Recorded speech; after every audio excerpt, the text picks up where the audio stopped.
Good morning, my friend. Dr. Lee Warren here with you. It is Wildcard Wednesday. You're going to hear this on Wednesday, August 28th, 2024. It is the 28th day of All in August. And I'm going to give you a story today that comes right out of my book, Hope is the First Dose. Hope is the First Dose is a treatment plan for trauma, tragedy, and other massive things. How do you recover? What do you do when life gets hard? And in order to do that, you got to prehab yourself. We talked the other day about prehabbing your suffering, about having a plan in place. When pressure's on, you don't rise to the occasion, as Chris Voss has said. You fall to your level of preparation. So today I'm going to tell you a story that comes from Hope is the First Dose about a guy named Anthony Walker. And he got hit in the face with a hammer, and it caused him some real trouble. And you're going to learn something from Anthony. If you've not read Hope is the First Dose, friend, I highly encourage you. For the rest of this year, you're going to need a plan, okay? You don't know what's coming. We don't know who's going to win the election. We don't know if your guy or somebody else's guy or the person that you like, the woman that you are voting for, the man that you're voting for is going to win. You might be frustrated by that. It might be devastating to you. I hope it's not, because you're not a citizen just of a country. You're a citizen of the kingdom of heaven. And the Bible tells you that your God is in control of kings and princes and queens and what happens in the world. So our job is not to be stressed. Our job is to pray and vote and follow our laws and move forward under God's direction, under the banner of his kingdom, and be good citizens of the kingdom of heaven and of our earthly kingdom. So don't stress. I'm just saying something's going to happen this year, next year, 5 years, 10 years. There's going to be massive things that happen. Sometimes there'll just be issues of frustration. You can't break through a barrier. You can't push through a level of performance. You can't quite get that relationship working the way you want it to. And whatever it is that you've decided you need to go all in on, Anthony Walker's story is going to help you. And learn how to change what you pay attention to, how to look at one thing and not another thing, how to think differently about what you're going through. This is an episode I recorded a while back before the release of Hope is the First Dose. It tells one story from the book, and I hope that it'll help you. Anthony Walker got hammered. Not hammered drunk. He got literally hammered with a hammer.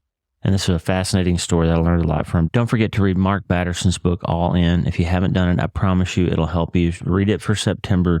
Read Hope is the First Dose. Between now and the end of the year, if you just read those two books, I think it will make a huge difference in your life. But today, hey, send me a voicemail.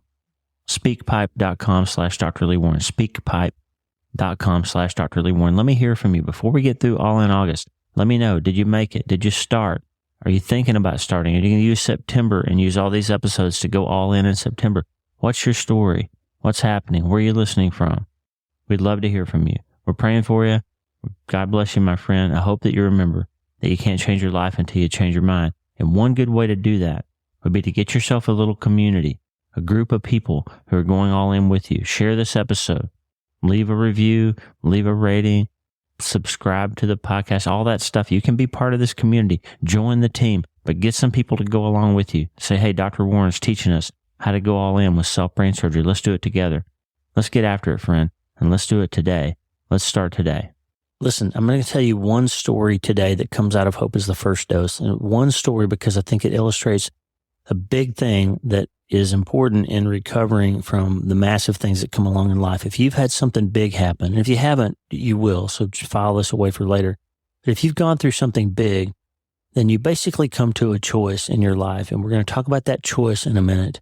And then we're going to talk about a kid named Anthony Walker. And I told his story in the book, and I just want to give you a little preview of one of the stories that's in the book. And we're going to do all that in an attempt to learn how to change our minds so that we can change our lives, because Lisa's always telling us the good news, and that is we can start today. Okay, so after we lost Mitch, and over the course of my career studying people who have gone through hard things, glioblastomas, brain injuries, spinal cord injuries, and then seeing people with non-medical massive things, divorce, loss, just the things that happen in life, all these big things that happen, I've discovered something, that the people who have a resilience about them, one of the podcasts I'm going to be on later today is called Brilliantly Resilient, and their show's all about resilience and why it's so important. But one of the key factors I've noticed in resilience is our ability to understand this quantum physics thing that I'm always telling you about, that two things can be true at the same time, and it doesn't make either of them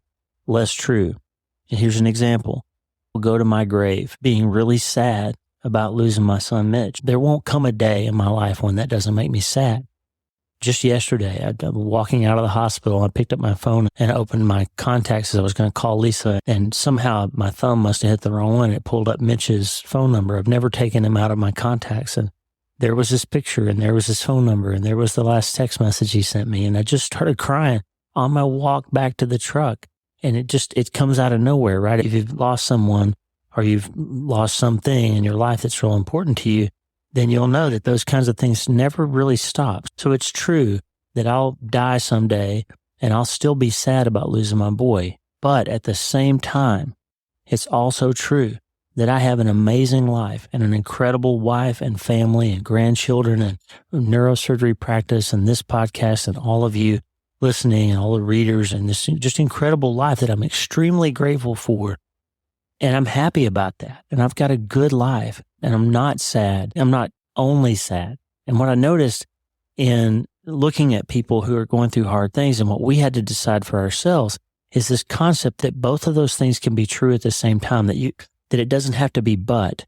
It doesn't have to be, I used to be happy, but my son died and now I can't be happy anymore. It doesn't have to be, I used to be happy, but my husband got glioblastoma. I used to be happy, but my wife cheated on me. I used to be happy, but the economy crashed and I lost my business. And I used to be happy, but, right? Or I thought I could be happy if this happened, but it didn't happen. Or I thought I would be happy as long as this set of things occurred, but they didn't. And so now I can't be happy. If you can get rid of that but and substitute it for and, I was happy and I lost my son and I found hope again and I found faith again and I'm happy again. It's a different kind of happy, but I'm happy again. I lost someone, but I still have an incredible life. If you can get rid of the but and say, I've lost someone and I still have an incredible life, then you can learn to find hope and happiness again. There's a kid that I took care of in Wyoming a long time ago. And in the book, I called him Anthony Walker. That's not his real name, but I got a call from the ER, my friend Jonna Cuban, who's in the book. And she said, this kid is hammered and drunk and he's hurt and I need you to come see him. And as I was walking to the car, I realized most people say hammered drunk, but she said drunk and hammered. She didn't say hammered drunk. I think I said it incorrectly a while ago. She didn't say he's hammered drunk. She said he's drunk and hammered. And I thought she made a mistake. And when I got to the hospital, I was going to ask her about it. But it turned out he was drunk, but he had been assaulted by what he said were two dudes who had hammers and they hit him in the head with a hammer. And he had a whole bunch of little skull fractures. It looked like little perfect round hammerheads on the x-ray. And he also was unable to move the right side of his face. And it turned out one of the hammer blows had hit him right in front of the right ear and crushed his facial nerve. Your facial nerve is the nerve that gives you facial expression. It lifts your eye, it closes your eye, it lifts your forehead, it allows you to smile. All the little amazing things that you can do with your face to show people the emotion and feeling that you're feeling come from the facial nerve. And his had been crushed on the right side. So the right side was flaccid like he'd had a stroke and he couldn't close his eye because the seventh cranial nerve, the facial nerve, is the nerve that closes your eyelid.